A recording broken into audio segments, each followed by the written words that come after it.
A ball having kinetic energy Ke is projected at an angle of 60 degrees from the horizontal.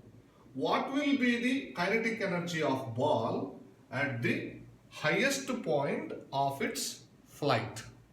వీళ్ళు ఇచ్చింది ఏంటంటే హారిజాంటల్తో కొంత angle చేస్తూ ఓ బాల్ని ప్రొజెక్ట్ చేస్తే స్టార్టింగ్లో కైనెటిక్ ఎనర్జీ కేఈ ఉంది, హైయెస్ట్ పాయింట్ దగ్గర కైనెటిక్ ఎనర్జీ ఎంత ఉంటుంది అని అడిగారు.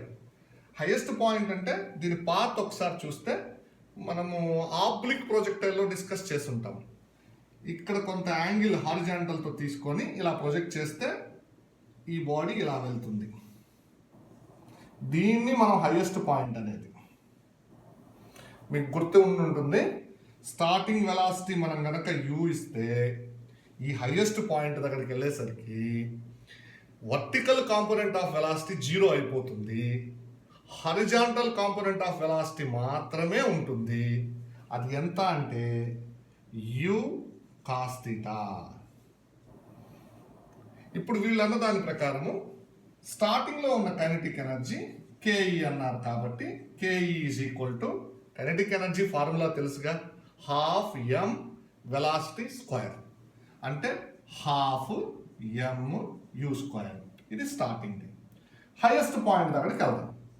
అక్కడ కైనెటిక్ ఎనర్జీని కేఈ డాష్ అని రాస్తున్నా ఈజ్ ఈక్వల్ టు హాఫ్ ఎం అక్కడ ఉండే వెలాసిటీ, హైయెస్ట్ పాయింట్ దగ్గర ఉండే వెలాసిటీ యూ కాస్ థీటా కాబట్టి స్క్వేర్ చేయండి.